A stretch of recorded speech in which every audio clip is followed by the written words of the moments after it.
So because this semester is compressed, I'm going to try something different with you folks. I'm going to skip over chapters 4 and 5 in this textbook. Um, you're welcome to read them if you want. I mean, it's good material of a lot of formulas, a lot of how to, but I want to just cut to the chase and do some of the big ideas that'll be important later on. And two of the big ideas, and because a lot about statistics is making inferences, and that's where we're headed with this, is how do you take a sample and then make conclusions about a population that you draw the sample from, and you have no idea how it's going to turn out. You don't know what variable you're measuring. You know what the probabilities are. What's how likely it's going to happen. So what we do is we take samples, then we use those to make guesses about what the true is about the population. And the reason we can do this is of what we're going to learn this week. So experimental probabilities are just that. It's you're going to go out and do some trials and use those trials to make a guess of what the probability is. And as you can expect, if I go buy a lottery ticket, a scratch ticket, for that one ticket, I could win or lose. I don't know how many of you bought the $1.6 billion ticket that was earlier back in January of 2016. I'm recording this in June 2016. I don't know how many bought a ticket back then, but the chances of winning were pretty small in the long run. But for that one ticket, what the heck? Somebody has to win it, right? So buying that one ticket is perfectly fine. And the same thing with scratch tickets. You buy a scratch ticket, win or lose. You might win, you might lose, you might not win anything. In the long run, though, if you keep buying those tickets, you're going to lose your shirt because they rig those games because they want to make money for the education fund. And that's this idea of this law of large numbers. Okay, so as your number of trials, number of times you play an experiment is increased, your relative frequency or these experimental probabilities will actually come closer and closer to the true value. So that's an important idea. Okay, so the walk away from this, it's okay to buy a lottery ticket once in a while, but don't do it all the time. So some other things we're going to talk about here is probability is usually expressed as a decimal, though you can write it as a percentage. A probability can be as low as 0, and it can be as high as 1, but it can't be more than 1. And I've had people tell me the probability of something happening is a number more than 1, and they're showing me they don't understand that. So make sure when you do your probabilities that they're between 0 and 1, or between 0 and 100% if you want to talk about it as a percentage. I'm okay with that. My open math might be a little not quite so okay. You'll have to pay attention. So that's one thing that can happen. Another thing is that the complementary events are exactly that, complementary to one another. If one happens, the other could or might not. So if I'm going to, one thing that works pretty well that I usually talk about that gets some laughs is, I could either be pregnant or I might not be pregnant, and those are complementary events, or a woman or anybody, right, pregnant or not pregnant. And if there's a 20% chance that I'm pregnant, the probability that I'm not pregnant is going to be 100 minus 20, or 1 minus 0.2. Okay, so the probability that I'm not pregnant is 0.8. There's also this idea of mutually exclusive. And two events that are mutually exclusive are events that can't happen at the same time. You can't be pregnant and not pregnant at the same time. Either you are or you're not. So that'll happen. And these are dependent events, not independent events, because one depends on the other. Notice the probability that I'm pregnant really is 0, and the probability that I'm not pregnant is 1. Being a male. Okay, so I think that's it. So just in case it comes up, I don't know if I really like this statement here about if outcomes are equally likely. I mean, I guess it applies. I guess I never really thought about it that way. But theoretical probabilities use list how many ways, how many ways can you win versus how many possible ways can it happen. And that's so if I'm going to have a couple of young couples at my school where I teach at, and they we talk about babies and having one of each in their family. So what's the probability of that happening? Well, maybe back in high school biology, you made a Punnett square representing boys and girls.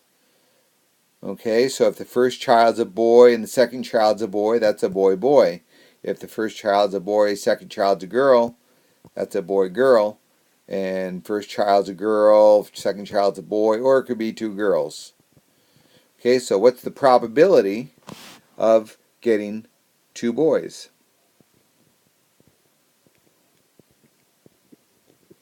Well, there's only one way that happened out of four. That's a theoretical probability.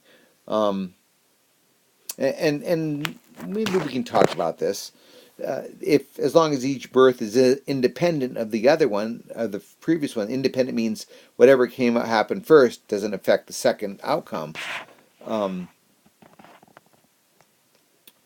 would be the way you can figure out the probability theoretically. If there's a 50% chance of the first child being a male, and there's a 50% chance of the second child being a male, we can just multiply those probabilities and get the theoretical. Okay, and what's the probability of two girls? Well, actually, what if? So let's think about this. Kick it up. What if the probability of 0 boys? Well, that's one way that happened, right? One girl out of 4. And same kind of deal. We could do some multiplication if we wanted to. What's the probability of 1 boy? Well, that'd be 2 out of 4, because there's 2 ways that happened. Okay, so these are theoretical probabilities. Just an aside, my poor mother had 3 boys, so if each birth is independent, that'd be 1/2 times 1/2 times 1/2. So there's only a 1 in 8 chance of my mom having 3 boys. She was a saint. So I mean, we could spend a lot of time looking at different formulas and different rules, but I think what's going to be more beneficial for you is think about conducting simulations. And yes, I've always every semester I do these simulations instead of probabilities. Sure, probability. Some people tell me, "Oh, this is just this kind of probability. I can apply this formula." I said, "Yeah, but being able to do that has some quality. You got to make sure the experiment or the situation does meet and fall and meet certain categories. So it's easier, and I'd rather you didn't do that. So what I'm going to have you do is run a simulation, and I'll run through a couple here, and then I'll give you the assignment later on. So let's see, what do we got here? John's troop, best friends, 7 friends, and they're going to work if they have at least 5. So it'll work if they can 5, 6, or 7 people show up. All right, so that's a success. He thinks there's a 50% chance that each of his friends will join. So they made that nice. So can we estimate the probability of getting at least 5 friends to join the group? So what we're going to do is we could do some. We could flip a coin if we wanted to. In fact, we could flip 7 coins because we get 7 friends, and count up our total. And so what we're going to do is we're going to run a simulation here, and what my model is I'm going to represent. So I'm going to have a success. It's going to equal flipping a coin and getting heads. Okay, and what I'm going to do is I'm going to flip 7 of them at a time, and then those 7 coins. Then I'm going to count up the number of heads.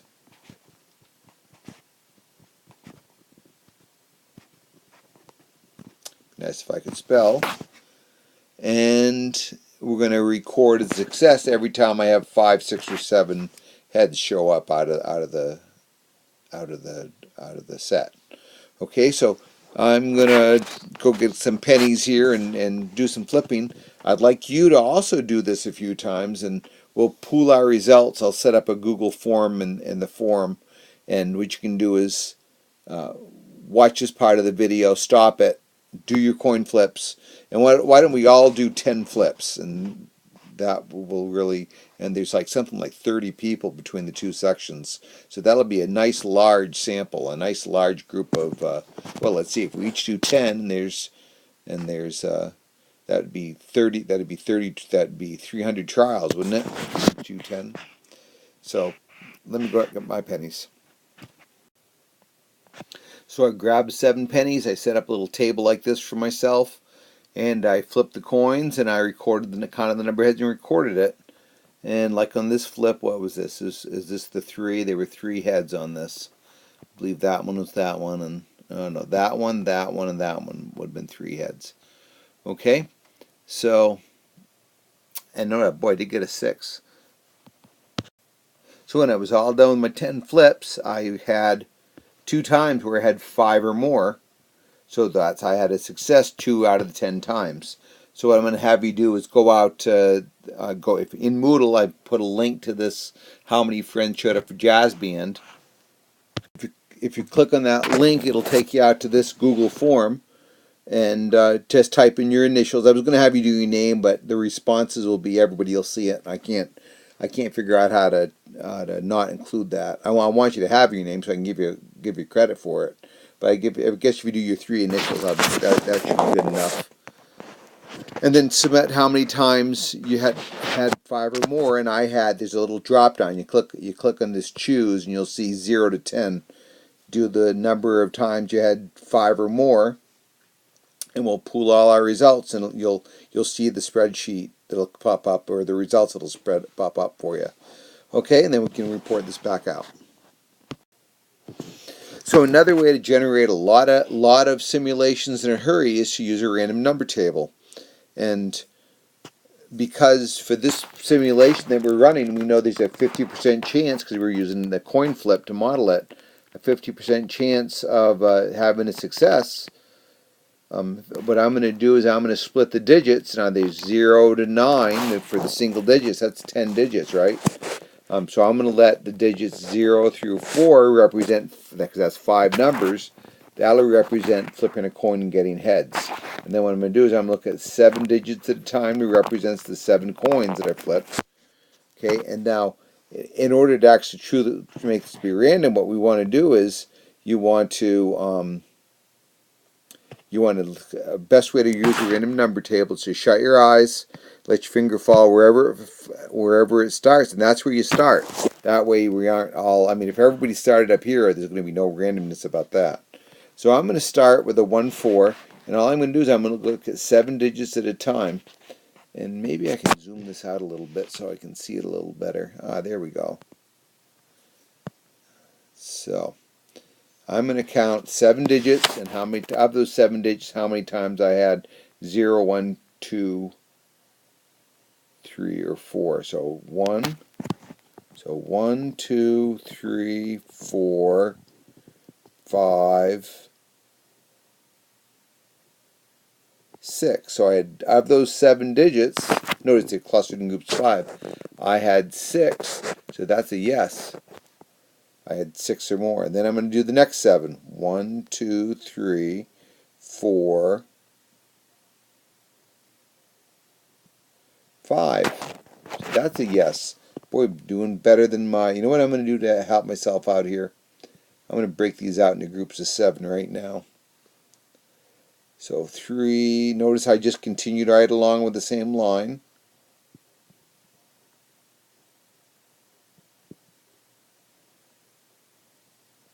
Okay. So then I got, let's see, 0 through 4 I'm looking for, right?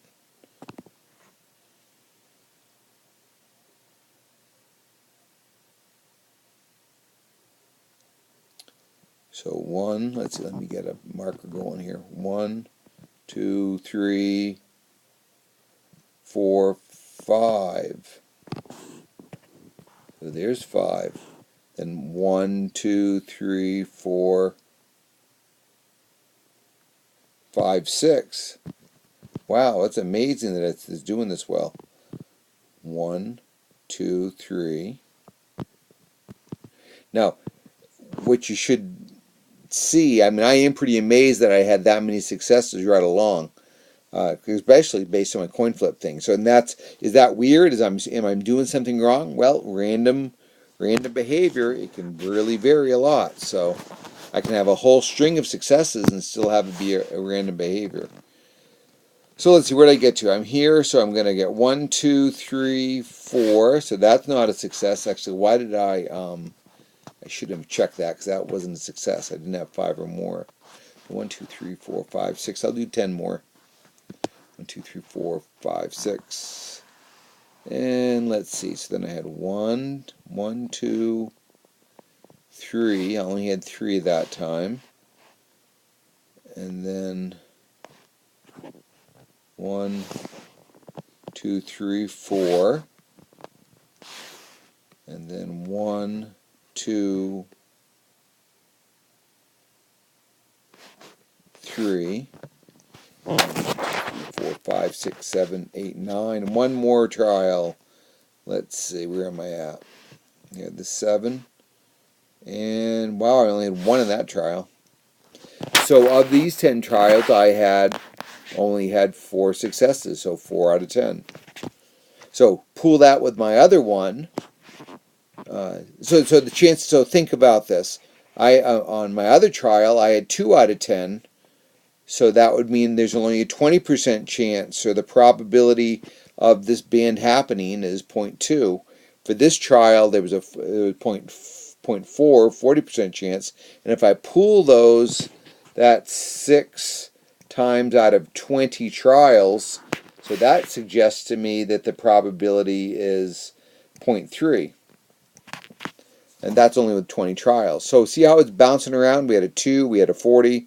Now we're at 0.3 if we pull them all together. So that law of large numbers says the more and more trials you run, the closer you'll get to theoretical values.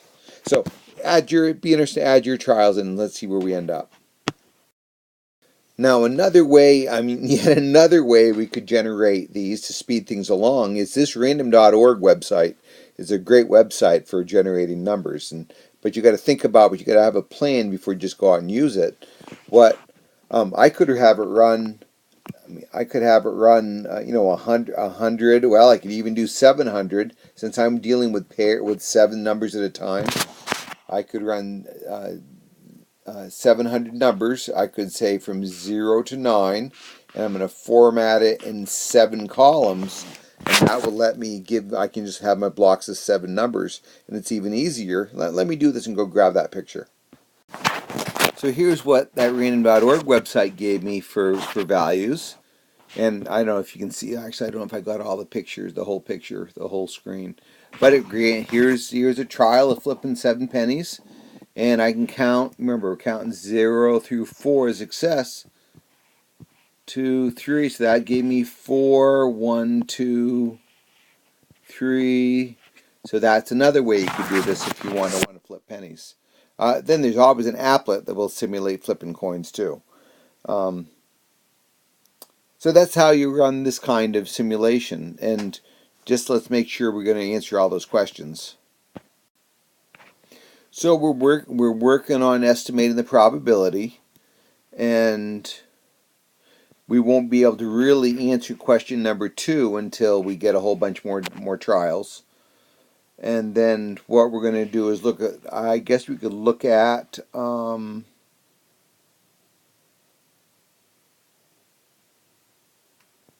we can just look at the results. So by submitting your answers to that form, we should be able to see what one was at least the most popular, or the modal value, really. This thing is where I took this from this book that I use this from, so don't worry about that. Okay, so let's see. I might go do something where I run a bunch of trials just so I get an answer. I don't like not being able to answer these questions. So I spread up a spreadsheet that did random numbers and did some counting. And I had it run 1,000 trials. And if you were to reopen, if I'm going to share this link with you, if you take a look at the spreadsheet, you're going to get different numbers because every time it opens, it regenerates. So, but what I'm seeing is 234 times out of 1,000, it had yeses that the band would play, and that's telling me that using this estimate, it's 0.234 is the probability that the band will play that night. So theory tells us that that this will be the probability that the band will play, the 0.226, so about a 22.3% chance that the band will play. And how does that compare? So 0.234, at least in that trial, so close. I mean, that's only with 1,000 trials, so, and it's nearly not that far off. So that supports it. So without even knowing how to do this or anything about it, we come up with a pretty good estimate of the probability. Okay, and that's how the power of a simulation is. So now we've got a situation. Let's see. She's going through 3 traffic lights, and the probability that any one light is green is 0.3, and the probability it's not green is 0.7. Those are complementary events. So we want to estimate the probability that Anne will find all traffic lights to be green. So, and we've got to deal with the different probabilities. It's no longer 0.5 and 0.5 of not. So let's look at, we can still look at one-digit number assignments. And so why don't we say 0, 1, and 2 will represent the light being green, and 3 through 9 will be not green. And see, we can't use a coin flip in this case. And then we're going to look at 3 lights at a time, or 3 numbers at a time. And a success will be all the numbers will be between 0 and 2. So I'm going to land on my number table. I'm going to start there and look at 3 digits at a time. I'm looking between 0, 1s, or 2s. So I'm only seeing 1 in 808. I'm only seeing 1 0. They need to be all 0s, 1s, or 2s. So I'm going to do a no. The next one is 128. That's a no. The next one is 414. That's a no. Then I'm doing 514. That's a no. We're going to do a 797. That's a no. 438. No. A whole bunch of no's, aren't there? 600. No. 221. There's a yes. 264. No. 562, no, but I've got a 000, so that's a yes. I've got a 624, that's a no. I've got a 909, no. I've got a 215, that's a no. I've got an 849, that's a no. This is getting old. How many have I done? 1, 2, 3, 4, 5, 6, 7, 8, 9, 10, 11, 12, 14, 15. Let's do 5 more. 872 is no. 575 is no. 919 is no. 177 is no. 147 is a no. 2, 3, 4, 5, 6, 7, 8, 9, 10, 11, 12, 13, 14, 15, 16, 17, 18, 19, 20. So out of 20 trials, I had 2 when all the traffic lights are green. So about 0.1. Okay, so that's based on these 20 trials. Is that a large enough number for the law of large numbers kicked in? Probably not. We could certainly run some kind of other simulation that generates them fast and gets there. But what I wanted to show you is how do you deal with you don't have equal probabilities, the 0.5.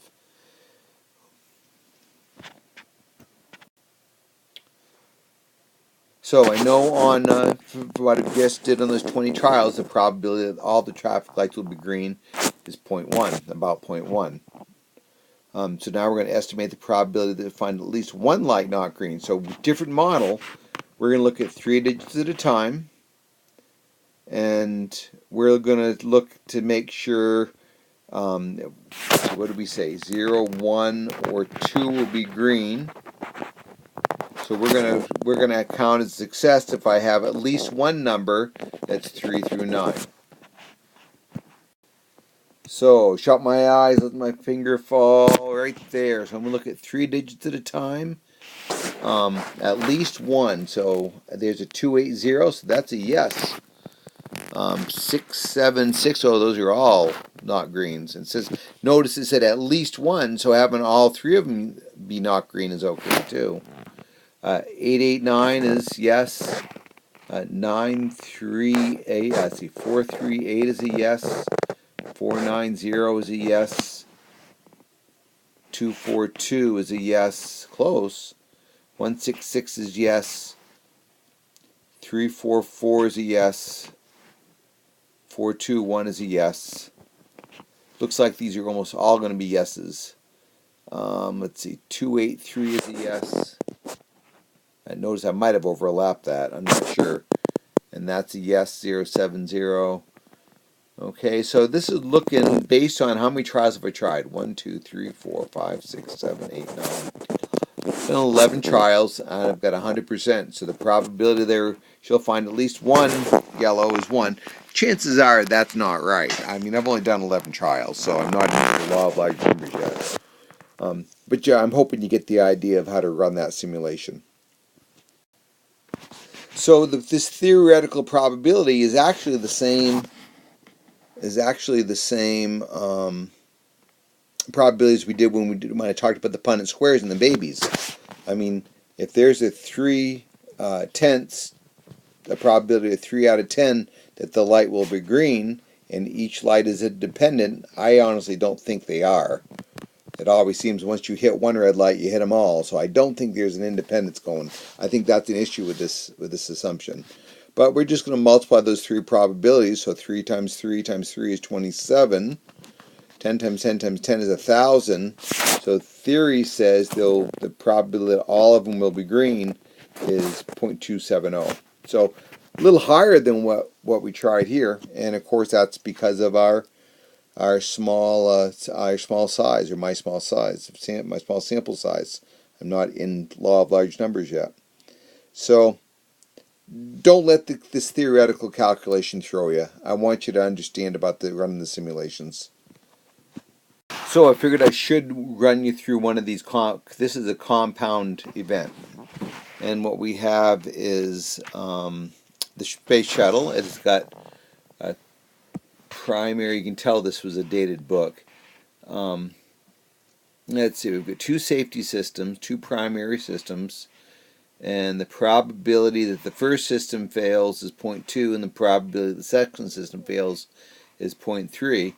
And what's the probability that at least one of them will still be operating at the end of the mission? So what we're going to do is we're going to look at 2 digits at a time. And that'll represent one trial, or one trial, one mission. And each number is going to be, let's see. So for the first one, so this is system 1, and it's a 0.2 chance of failing. And we want to know, well, basically, we want to look and see, is it going to be a 1 or a 2, or whatever 2 numbers you want to look at to represent the 2 out of 10. And as long as the first one is not 0 or 1, we're good. We don't even have to look at the second number. If it is 0 or 1, we'll have to look at it. And if we get a 0, 1, or 2, because there's a 0.3% chance it'll fail, that'll mean the shuttle's in trouble and it crashed. So, but our success is that that at least one of these. So if we look at a pair of digits and at least one is working, we got a success. So my finger landed here. I'm gonna look at 2 digits at a time. The first digit is a 5, so that means that the first system didn't fail, so I'm not even going to look at the 9. I don't really care. So I'm going to consider that a yes. It worked. Then I'm going to look at 6 and 5. Again, not 0 or 1, so that's a yes. Then I'm going to look at a 2 and a 5. Well, a 2, that's not in there at that range, so yes. And then I've got a 0 and a 4. Well, there's a 0, so the first system shut down. But the second system is the 4, and that worked. So I guess it didn't have an issue. And then I've got a 1 and a 4. Again, a failure, but it caught it. So we're good. We've got a 3 and a 1. Well, a 3, it didn't the first system didn't shut down. So the second system didn't even matter. A 9 and a 6 is a yes. A 6 and an 8 is a yes. A 9 and a 7 and a 9 is a yes. It worked. A 1 and a 2, that failed, and that failed. So we've got a no there. And we could keep going, but you see what I'm doing here is how if the first system worked, I didn't even look at the second number. And